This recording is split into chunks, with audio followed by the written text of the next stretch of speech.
Good evening, everyone. My name is Eve Altman, and I'm the Director of Impact and Advocacy at the New Israel Fund Australia. Before we begin our event here tonight, I'd like to acknowledge that I am calling in from the Gadigal land of the Eora Nation. I'd like to acknowledge elders past and present and extend that acknowledgement to any First Nations people who may be watching this webinar or watching the recording at any point over the next period of time. This always was and always will be Aboriginal land. Welcome everyone to our event Planting Justice. We are thrilled to be joined by some incredible activists and organizations here tonight who are at the forefront of the fight for justice and equality in Israel-Palestine. In particular, it is such an essential time with some very dramatic changes in Israel. We at NAF are proud to support this kind of work and all of those who are championing our shared values of democracy, equality, and justice. So with that, I would like to welcome our guests tonight, Danny Brodsky, Rabbi Dana Sharon, Samir Awad, who are all from Rabbis for Human Rights. And we're also joined by Atiya Al-Assam from the Regional Council of Unrecognized Villages. Rabbis for Human Rights, or RHR, as we'll probably be calling them from now on, is the only rabbinic organization in Israel that is explicitly dedicated to human rights in Israel and the occupied territories. RHR is a rabbinic voice educating the Israeli public about human rights violations and pressuring state institutions to fix these injustices. RHR's recent campaign, Planting Justice, is a message of solidarity and hope to plant trees by Israelis and Palestinians working together for human rights, justice, and peace in the West Bank and among unrecognized villages in the West Bank. We are also joined by our very own NIF Australia grantee, the Regional Council of Unrecognised Villages, which was founded as the only organisation run by residents of unrecognised villages themselves. The group is instrumental in liaising between the Bedouin community, non-profits, and the Israeli government, as well as providing instruction and training to develop local leadership. At NAF Australia, we're very proud to be able to support their work. So welcome everyone. We are so pleased that you have taken the time to join us at such an important time. We'll start off with a chance to introduce each of you, how you got here and sort of what's going on. I'll let you quickly do a round to introduce yourself. So Danny, why don't we start with...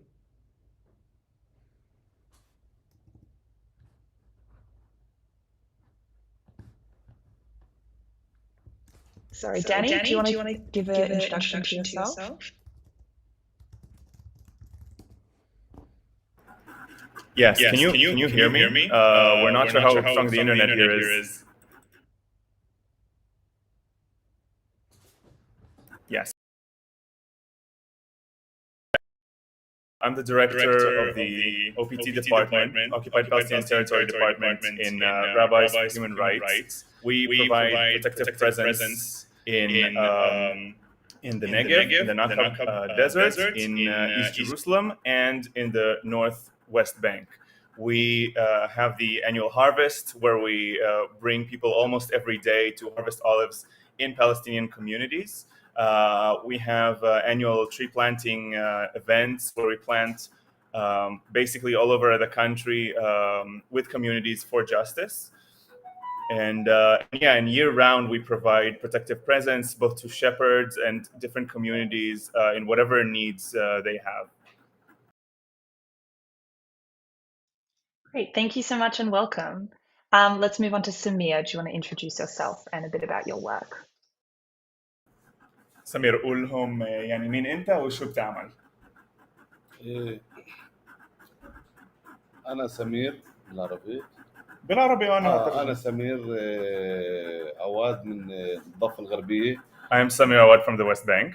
بعمل منسق من أجل حقوق الإنسان في مؤسسة جمعية حقامية من أجل حقوق الإنسان. I work in Rabbis for Human Rights. إحنا بنقوم على التنسيق ما بين الفلاح الفلسطيني وأفراد الجمعية ومدراءها ومسؤولينها. يعني إحنا أنا أبو داشلي لصدرت عبودة بين حكلاقين I coordinate the work between the Palestinian communities and the Israeli activists. وبرتب العمل أثناء موسم الحصاد. يعني بنجهز العمل في موسم الحصاد الزيتون وبنساعد الفلاح الفلسطيني. And we help the Palestinian communities. We prepare everything for the arrival of activists, and we basically coordinate the whole. He coordinates the whole process. يعني وكمان أنا بوثق اعتداءات المستوطنين على الشعب الفلسطيني في مناطق الأراضي المصادرة. يعني قامني سلام لبعيوتش المتنخلين وعسيم الفلسطينيين. So Samir tracks settler violence incidents, documents them, and reports on them for us, so that we know what are the hotspots, what are the dangerous places, where help is most needed. قام يوش بعيات بشيتخ بشتخيم أنا يتكشر لداني شيء داني المتنفيم شيء عزروا لفلسطينيين. If there's any problem, he immediately calls me, and we know that we need to come to a specific community because it needs help. والفلاح الفلسطيني مبسوط على الشراكة ما بين الجمعية والفلاح الفلسطيني. And the Palestinian villager or farmer receives the help that they need and whatever assistance is necessary, and he can proceed with the work. وبعد موسم الحصاد ننتقل على المرحلة الثانية اللي هي موسم شتل الزيتون للشتوت عسيم شمساتين بعد موت لفلسطين. So whenever settlers come and burn the trees, we come and plant trees instead. We also come to protect trees as much as possible and other agricultural assets. كل يوم تستنوا إيش بعيوت المتنخلين باني يعني مسدير زي يرجول جلانو لقيت لهم مع سو بكفار زي ميش إزراء نحن نقيم على المكان. Yeah, so basically every day they have problems with settlers somewhere in the West Bank, and we coordinate work days so that we can quickly respond to each incident that has a possible response.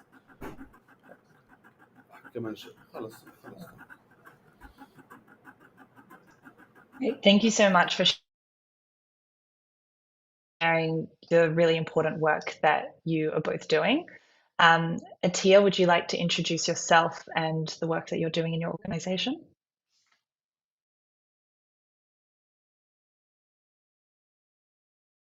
Hey, hello, my name's Yela. Atia is my boss. I'm Dr. Yela Rana, and I'm the general manager of the Regional Council for the Unrecognized Villages.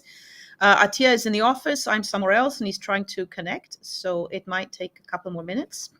But I'll be happy to introduce what we do and our connection with Rabbis for Human Rights. The Regional Council for the Unrecognized Villages is a grassroots organization of the residents of the unrecognized villages. There are in the Israeli Negev, there are about 300,000 Bedouins. About half of them have been relocated to cities or to urban settings, either cities or towns. The other half are still living in villages. Some of them have been recognized, but still do not have things like running water, electricity, building permits. And most of the villagers still live in unrecognized villages. So these villages have organized themselves in a manner which is in resemblance of governmental regional councils. Every village has its own committee. Every committee sends its representative to the Regional Council for the Unrecognized Villages, which is not a real regional council. It's a civil society organization. And Atia, who should be on in a couple of minutes, I hope, he is the elected head of the Regional Council for the Unrecognized Villages. And what we do in this organization is we work to make sure that we try and bring about the rights of these villagers. Things that we are fighting for is recognition of the villages. One of the most important things we're working on right now is the right of the children to go to preschool. Israel has a compulsory preschool free from the age of 3, but it does not have preschools for the kids of the villages. And so while there is a law that says they must get schooling, they don't get schooling. And so that is something we're working on. There are ways to make it work, even when the villages are not recognized, but the government is on purpose dragging its heels. Another thing that we're needing to fight right now is the wish of the government to uproot many of the villages, to just destroy them and forcefully remove the people into places they don't want to live in, into other urban settings.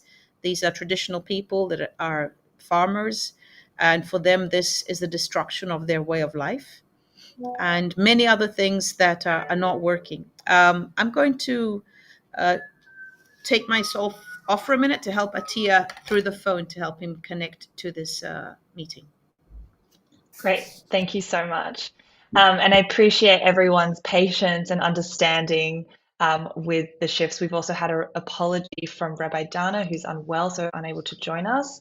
But I think we're all getting a sense of the people, the activists that are on this call with us are really on the ground doing the work right now. They're in the middle of their workday, and so lots of things can happen. So we appreciate you taking the time. Let's move back to Rabbis for Human Rights. It would be great, Danny, are you able to tell us a little bit more about the Planting Justice project that you've started? What is new about that? And especially in this time, like you were saying, we're seeing settler violence every day. How is Planting Justice responding to that? And what hope is it kind of giving for civil society and activists on the ground? So the Planting Justice project basically allows people from abroad, but also from here, to donate trees, and we take those trees and we we plant them together with Palestinian communities. So last year we had two planting days, one in a Bedouin village that is actually now in severe danger of being demolished. Yela or Atia can elaborate on that. And in another community in the West Bank. And basically, a lot of the situation right now, on Friday, we had an incident where settlers descended upon a village and destroyed a bunch of trees. This happens all the time, but especially during times where agriculture is very important. So during the olive harvest, a lot of olives will be stolen, of course, and it's never just trees, of course. It's always also agricultural equipment.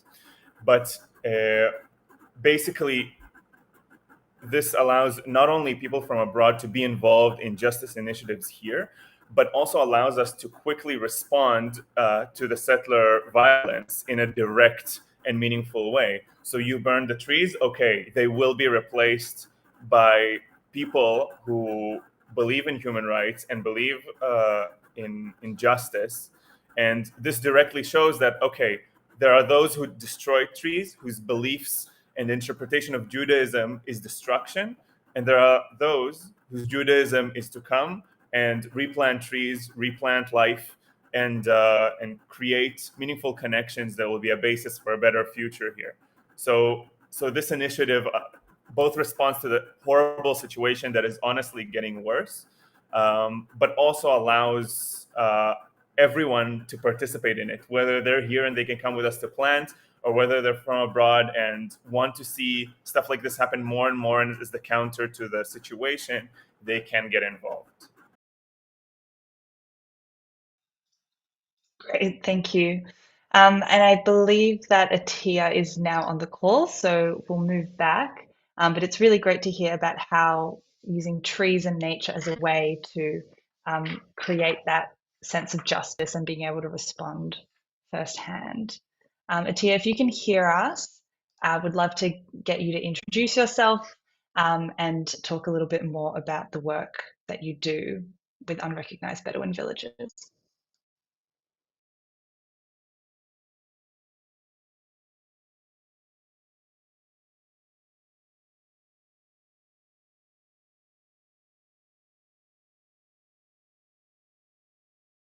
Maybe in the meantime, while we wait, yeah, Allah, are you able to talk a little bit more about specifically some of what we're seeing with settler activity or the risk with unrecognized villages. Obviously, this is a highly challenging time, and also the challenges that Bedouin communities have faced and unrecognized villages have faced have been ongoing for a very long time. But what are you sort of seeing in the last year? What has changed with the new government? What are the increasing challenges that we're seeing today? Do you hear me? Can you hear me? Okay. Atia is still trying to get on to the to this meeting. It's not working well for him, but I'll try and answer these questions. Since we've had this new right-wing government, they're trying very hard to clear the Negev of Bedouin villages. And so they've come up with plans that will put more enforcement. We see a lot more home demolitions. We see many governmental parts working together, and even the courts are helping out. If I may, I'll give an example of a small village of 500 people, which is located by the city of Dimona, and the way that the government is working to destroy their village. So we have the Israeli Land Authority. The Israeli Land Authority has given every single home in this village home demolition and clear the land order. The people of this village went together to the courts to fight this home demolition and clear the land order, especially since they have nowhere that is theirs to move to. It's like, okay, so you're going to destroy our village, and then what? And in addition, just a second, please. In addition, so the court said, no, we're sorry, we're not going to accept your petition, because if you are Arab, you must live in an Arab community. Because what they said, look, you're making Dimona grow onto our village. We'll be part of Dimona. We're fine with that. So we're okay with that. And then the authority for the settlement of the Bedouin, which is part of the government again, told the courts, no, we cannot help them be part of a Jewish city.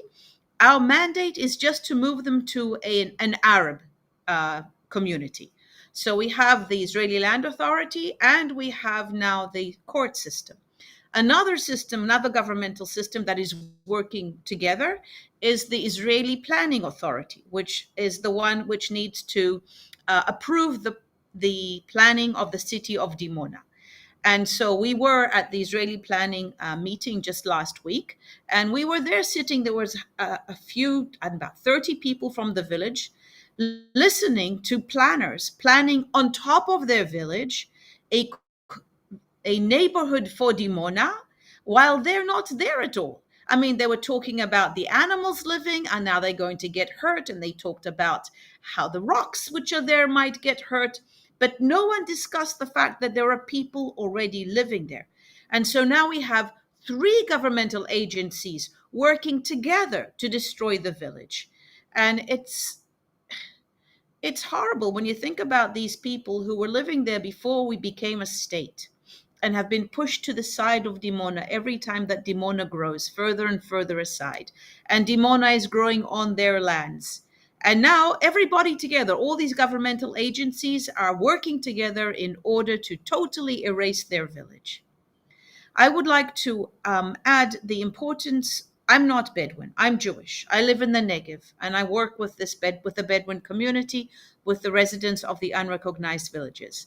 And what is important for me from this meeting that I have with you is this understanding that it's not their problem, it's our problem. And certainly for me, I live in the Negev. This is my neighborhood, and I don't want people to destroy my neighborhood. But it's more than that. It has been done in the name of the Jewish people. And so therefore, even you who are living in Australia, it's done in your name too. And so therefore, I believe it is our job to make sure that this doesn't happen,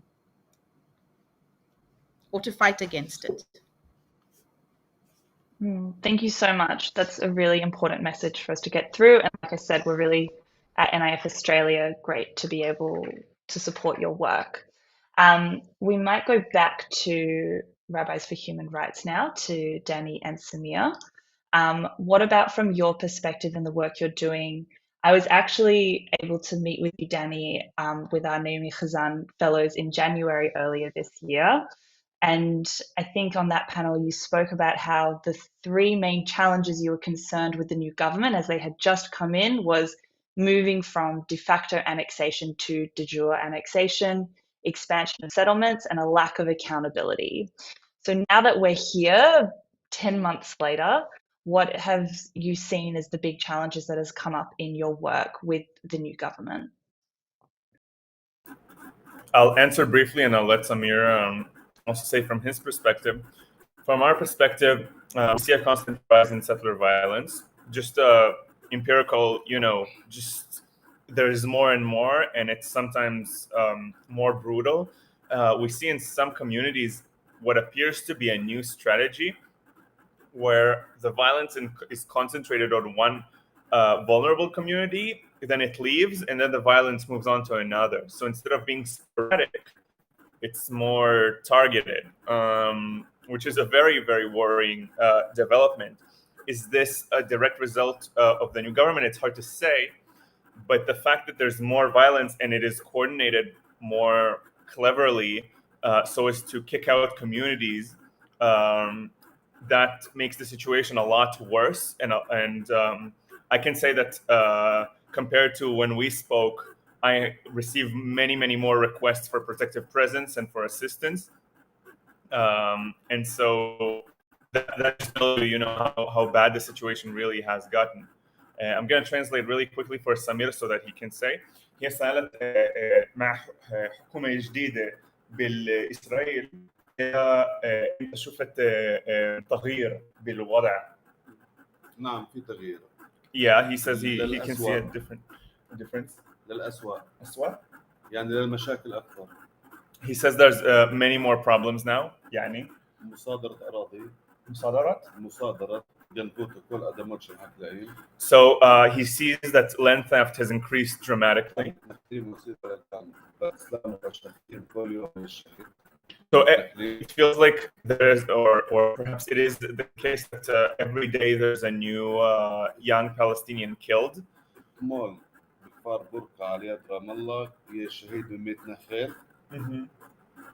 Yesterday, a young Palestinian was killed by an Israeli settler in the Ramallah region.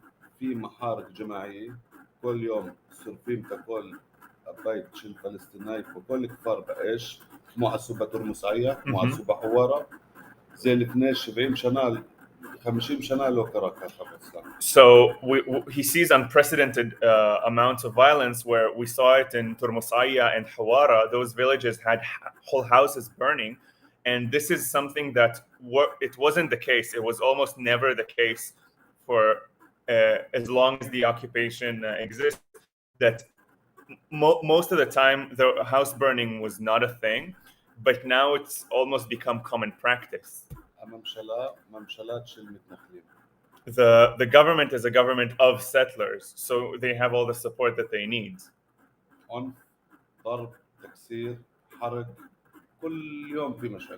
So every day there's some kind of problem, whether it's violence, theft, property destruction.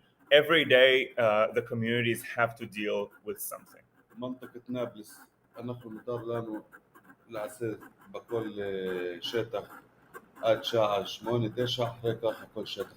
In the area where Samira lives, which is the Nablus region, after basically 8 or 9, everything is closed. They're not allowed to do anything for security reasons because the situation is so insane. The situation is very difficult and very dangerous. Samir himself was in very, very dangerous situations in the past year that he never had to deal with. صرفوته بقاش 350 عتسيم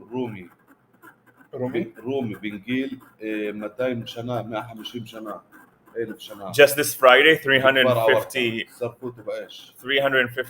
trees were set afire. Those were ancient trees, hundreds of years old.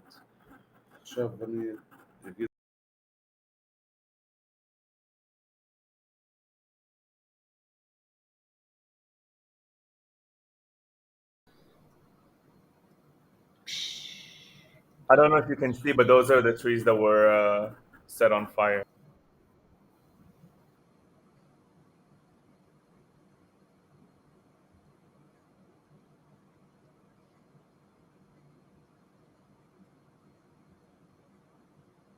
So this, you can see small saplings of lemon trees. Those were immediately planted after. So they destroy the Palestinian trees and plant trees instead to take over the land.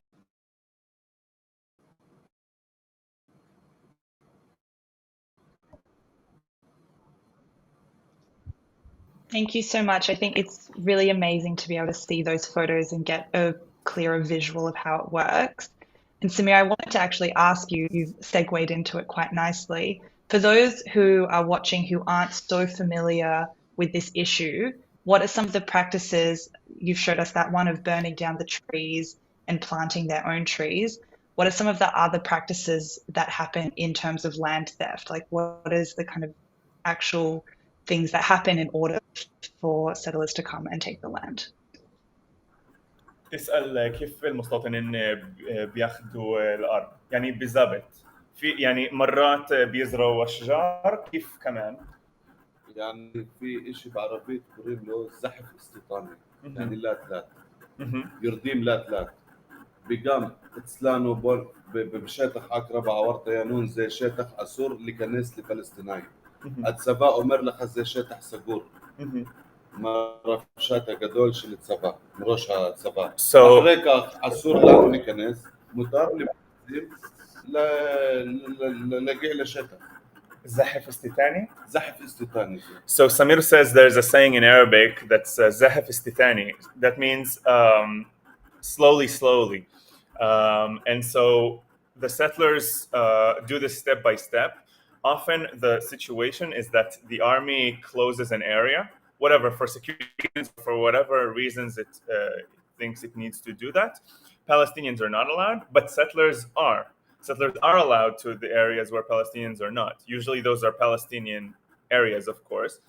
And that facilitates the takeover, because if Palestinians cannot be there and settlers are allowed, then that's how they take over. It's worth mentioning that a lot of land that is confiscated and is closed for both Israelis and Palestinians officially is in practice. Settlers come and work the land and plant stuff and do agriculture, even though legally by the army this area is supposed to be closed. كمان إشي أو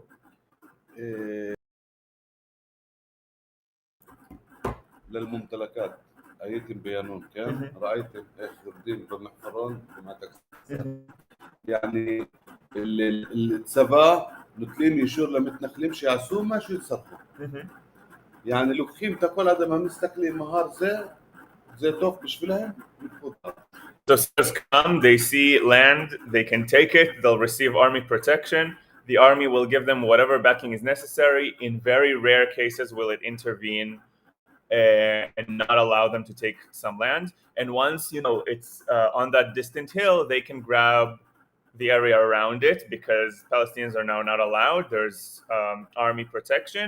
You can take the area around that and around that. As long as you do it slowly enough, you surely will succeed. كل زمان أمرين لحقلقين عمتاك إسرائيلي تبين يرد شل أدماء شلخار شل تاخد زي لبيت مشبات حقلقين مثلين زي لمتاك فلسطيني لبيت مشبات بيت مشبات على المقام ومرت تخزر زي أدماء شل سمير تخزر له أدماء شلو أبالة صباح ركاخ إم سمير الكبال من بيت مشبات شي كاخد أدماء شلو الصباح أمرين لو زي شيتك الصباح لو متنخلين. So if so the Israeli DCO requests that farmers prove that it's their land, they provide documents. The court looks at them and says, yeah, that's Palestinian land. This was the case, for example, in Burqa, in the village of Burqa. And then the army says, okay, that's nice, but now it's army land. And when something is army land, settlers can usually freely go in there. יש אנשים יש להם בית משפט אישור להיכנס לאדמה שלהם אבל הצבא הוא אומר לך لا לעבור. So even يشور متصفى لو ما بيتش so even if there's a court mandated permit to enter your land, the army can just say no. You need an army permit. So the army, in an alleged democracy, thinks itself a higher authority than the court. So we're talking hundreds of dunams of stolen land كل سنة يعني. كل سنة بس للأسف الجيش يعني إذا بنيجي بنزرع بيجي المصطدم يطلع. Yeah, so hundreds of dunams every year, and every time farmers come plant something, settlers just respond with either destroying it or sometimes taking it and just replanting it elsewhere.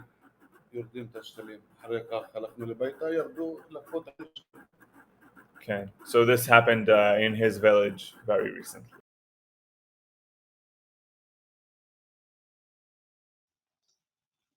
Thank you so much for sharing. And I think that's giving us all a better understanding of how the mechanisms of this work. I think we have Atia here. Atia, can you hear us? I think Atia is praying. Atia? Okay, I'll continue. I think he's... Atia, איפה אתה?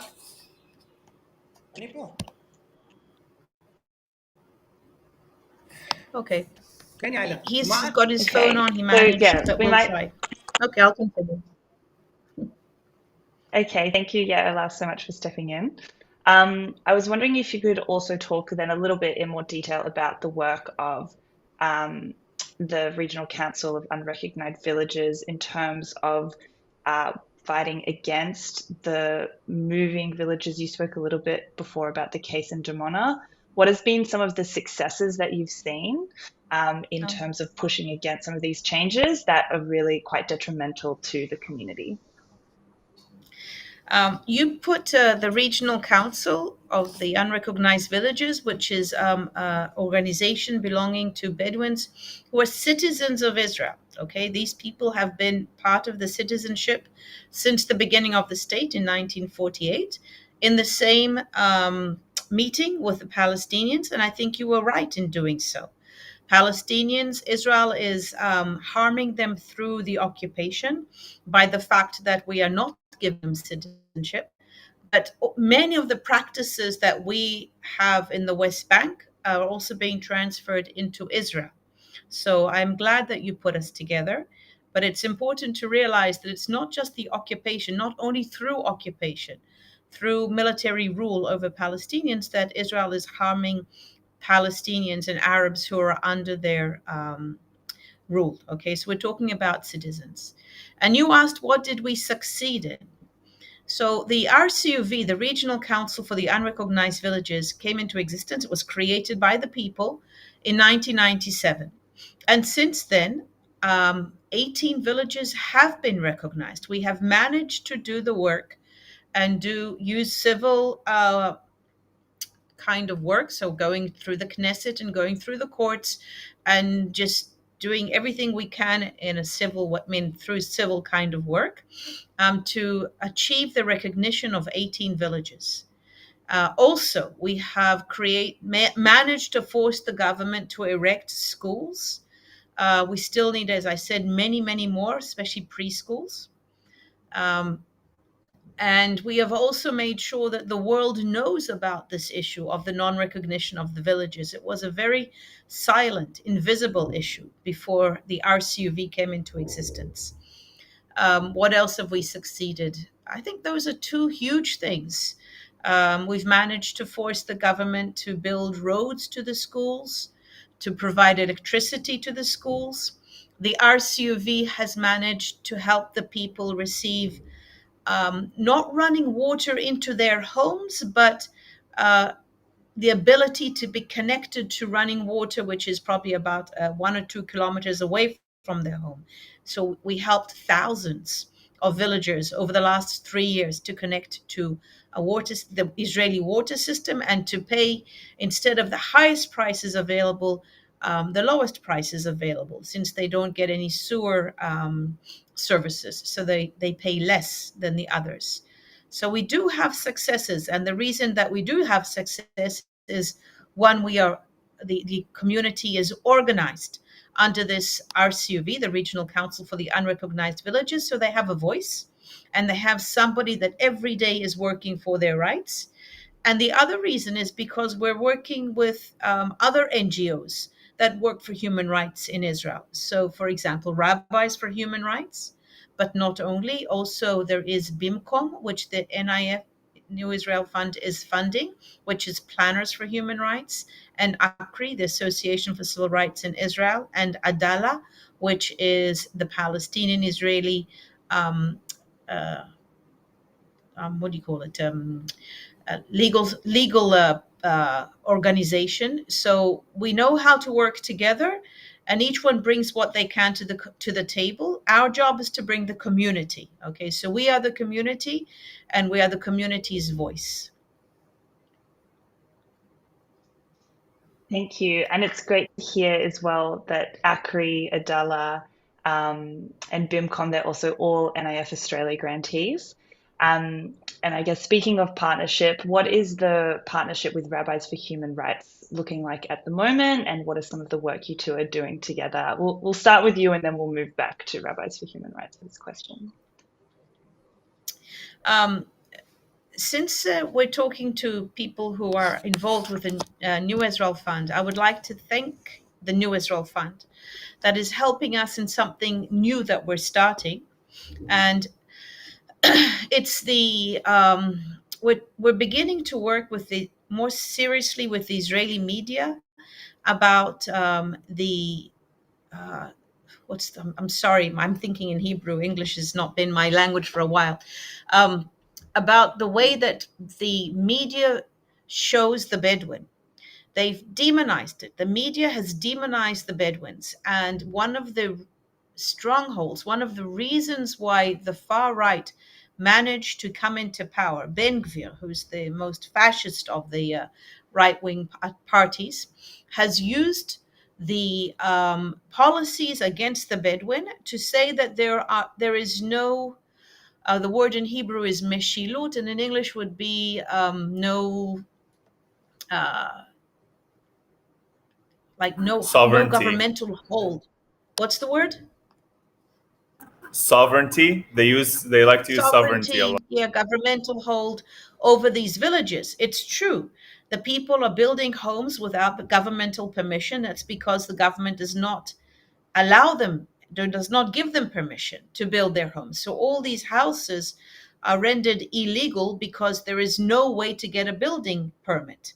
And so the far right have turned it against the people, saying that there is no sovereignty over these locations of the Negev. And the media has pictured the Bedouins as criminals, as dangerous, and as Wild West kind of behaviors. And so now we're starting a new project of the RCUV with our partners in order to do a very strong media campaign to show what really is happening, that these are a people that are being harmed by the government, not going against the government. The government is going against them. And I know I didn't answer your question, but I really wanted to say that. So that's something that we're starting that is new, that is a bit more expensive than most of the things we're doing, because media is more expensive. But we have wonderful partners, and we're hoping to to change the way that Israel is thinking about this group of citizens. Rabbis for Human Rights, and Dani in particular, they come to the villages and to show solidarity. It's important when we think about that. This is a indigenous, very disenfranchised minority, and usually they feel extremely alone in their fight for their rights, and they feel like the Jewish people are against them. And so by these meetings of solidarity, it strengthens their ability, of the Bedouins, of the unrecognized villagers, to stand. It changes the idiom of Jews against Arabs, and it changes it to the people who wish for justice against those who are fighting to harm people. And so it is very important, this connection we have. There's another connection which is very important. Rabbis for Human Rights has taken upon itself to fight for the poor of Israel. And the poorest of the poor are the Bedouin, again, because of the policies against them. And so we find ourselves in partnership with Rabbis for Human Rights in order to try and alleviate some of the harms of poverty that the Rabbis for Human Rights do all over Israel, and together with us among the Bedouin community, and in particular among the unrecognized villages. Most likely, we don't know because the government doesn't count the people of the unrecognized villages, but it seems that we have 80% of the children in the unrecognized villages living below the poverty level, and most living far below the poverty level. This is unprecedented kind of poverty in Israel. So, on both of these counts, it is always a great joy to work with the Rabbis for Human Rights.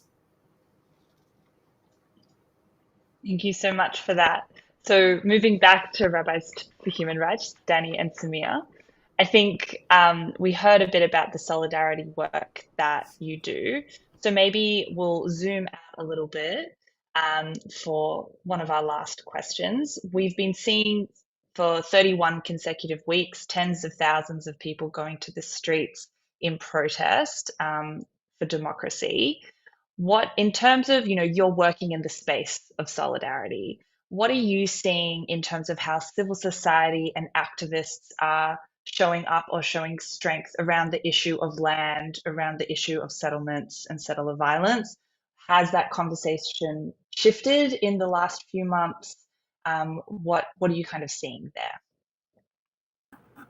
So it's complex, and we'll need to see to have more time to see how it develops. But some things we saw after the big pogrom in Hawara, protesters were chanting in Tel Aviv to the police, "Where were you in Hawara?" Which I think is unprecedented, or at least hasn't happened in decades. But also, we've seen with the Balfour protests a few years ago that a lot of them ended up in fighting for Palestinian rights when Balfour was over. And we're seeing a similar thing here. Another thing is that in the Israeli ethos, if you're when the police does violence against Palestinians, there must have been a reason. The Palestinian must have been dangerous. They must have been a terrorist. It's always assumed prima facie that the Palestinian did something, and the security forces reacted accordingly. But now that hundreds of thousands have seen and experienced police violence that is completely unnecessary against them. A few weeks ago, a skunk was first used in Tel Aviv ever. So after people see that, now, once the protests are over or the situation changes and they hear again about the police attacked a Palestinian, suddenly it's like, well, I've seen the police do things that are completely make no sense and attack people for no reason. I don't know if I can any longer assume that Palestinian did something wrong. I think the police did something wrong. I've seen it do more wrong things than not. And so people are more receptive to hear about it. They're more critical. They're in that state of mind where they're ready to hear about more problems and more things to fix. It also helps that the protests themselves are very anti-something. But I wouldn't say they have a strong vision for what they want. But hearing about more and more issues that are connected to democracy, to human rights, to police violence, right? This is the historical moment where people are open to hear about it and to broaden their horizons and maybe see a vision that's more comprehensive. They also, a lot of them feel now more than ever that the settler population is either an enemy or a political opponent and not a partner of theirs. And so when stories of settler violence are heard, it's like, oh, those settlers, they think they own the country, So there's a lot of receptiveness and a lot of people to work with now that could be brought closer to us and that are willing to listen. And certainly we have a lot of new activists. It's also a growing trend. We have more and more people, more and more young people that are joining activities. Amazing. They're very motivated. They're very curious. And it's really been a pleasure to receive activists from that sphere traveling to us.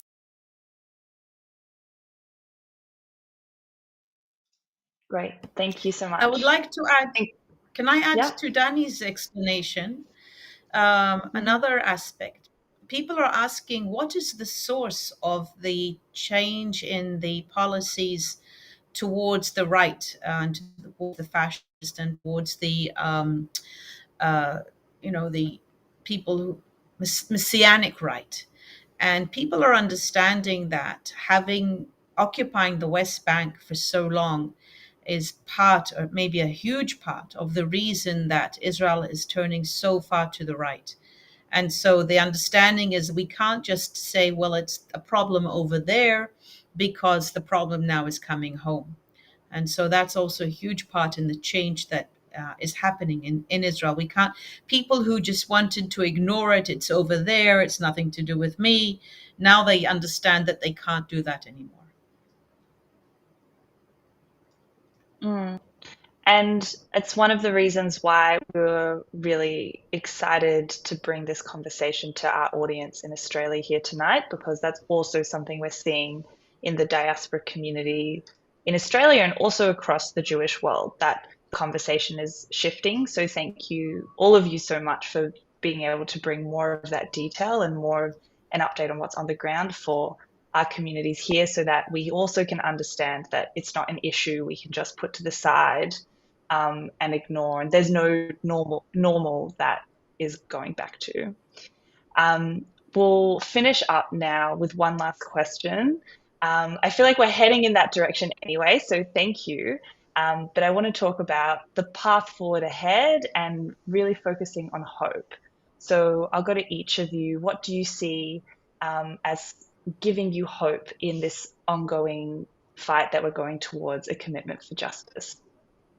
We'll start with Yaela. We'll go to you and then to Rabbis for Human Rights. I think people are understanding the connectiveness of everything, of the occupation, of the non-recognition of the villages, of the unjust relationship, or the way that the government is treating the Bedouin. If only a few of us in the past really understood that everything is connected, then now many more people are understanding that. So looking forward, it can go either way. It can go for a while into a much worse situation in which the people who are now in power manage to stay in power and manage to bring about at least part of what they're wishing for. But it also, even if it does go that way for a while, it will make people understand a lot more the source of the policies or the people who are right-winged. It'll make more people understand that they need to be involved in creating this country in the way that we want it to be created. It brings an opportunity of understanding the need to create relationships across the Jewish-Arab divide. So Rabbis for Human Rights are a good example of that creation, but also these other organizations. I myself am a good example. I'm a Jew inside an Arab organization. So both the Arabs and myself, or the Arabs and the Jews here, understand the need for that. But it most likely will become much more prevalent everywhere. Okay. And again, those organizations have always been part of our partnerships. I didn't mention Sikui Ufuk, one of our major partners. Again, a guarantee, what are people that get money from the New Israel Fund. So I think this hardship that we're going through now, if it's hard enough for long enough, then enough people understand that they need to be part of the solution too. Thank you so much. And Danny and Samir, what is giving you hope in this path moving forward? سمير، هي بتسأل ما نتن لك الأخبار يعني شو بتمنى إنه شو من شو عندك أمل يحكي بصراحة he's saying he'll say honestly الوضع عندنا بالذات شو يعني الوضع عندنا في المستقبل يعني بنتمنى انه يكون منيح، بس احنا حسب ما احنا شايفين كل يوم يعني المشاكل اكثر. Samir says that بس بنتمنى وبنصلي انه يكون منيح. Samir says they hope and pray for a better future. Right now, for them, the situation seems very, very bleak. So they hope, but they don't see it happening right now. I'll offer an alternative view. I think there is so much opportunity for change. There is so much to work with. A society in change is a wonderful thing. Even if the change is bad, it politicizes people who felt comfortable before and now feel like activism is a survival act. It's a must. It's not an option. طالما في احتلال في مشاكل. كمان مرة؟ يعني ما دام في احتلال في بلجان في مشاكل. يعني عشان الاحتلال؟ يعني احتلال موجود مشاكل موجود. Samir is adding that as long as there's occupation, the problems just keep being there and there's no solution inside the occupation, and therefore there's no betterment of the situation they can see because the occupation is really the source. وأنا شخصياً بتمنى حياة سعيدة لجميع السكان. But he prays for a better life for everyone, no matter who they are. I'll say myself. I'll continue with what I was saying that that even if the situation is bad, people are now. I know it's a cliche to say people are waking up, but they see now that if they're not going to fight for the kind of place that they want, for the kind of life that they want, someone else will do that fight for them, and they will be worse for it. And so now is the time to be talking about human rights. Now is the time to formulate a new vision, because the old one, whether it was good, not good, better, not better, it's slowly being taken away. And we can try to do as we did in Balfour and in 2011 and before that to fight for the old solution, for the old ways. But we can also look forward. We can also look forward to something better. And people are very, very open right now. There are many initiatives now of we need a new vision. Let's all gather. Let's all talk. There's one organization that wants to do a constitution from below with a citizen council. There's like a Hyde Park event where people will all voice their opinions. There's a lot of people are really committing to the democracy discourse, and that I think comes with a certain commitment that will have an impact also on the situation on the ground. يعني شيء أخير بدي أحكي، إحنا بنتمنى السلام. بتمنى السلام للجميع ولكل اليرغونيين الإسرائيليين ويرغون حاكمين، لأنه حقيقة أنتم عانيتوا من ضرب حرق سيارات وتكسير أيادي للمتنفذين مشلانه وسوبرين. So he says he prays for peace for everyone, and that the violence that we experienced, us, our volunteers, where they broke hands of volunteers, settlers came to break our hands while we were picking olives or planting trees, or when they torched our cars. That's just a small part of all the violence that they're seeing. It's just a drop in the ocean. So thank you. Thank you so much.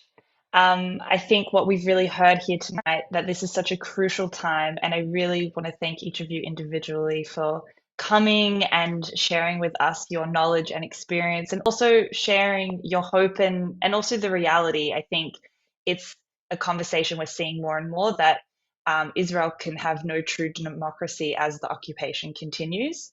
And so hearing those stories and hearing that is really important for us to understand here in the diaspora, because we're not living it day to day.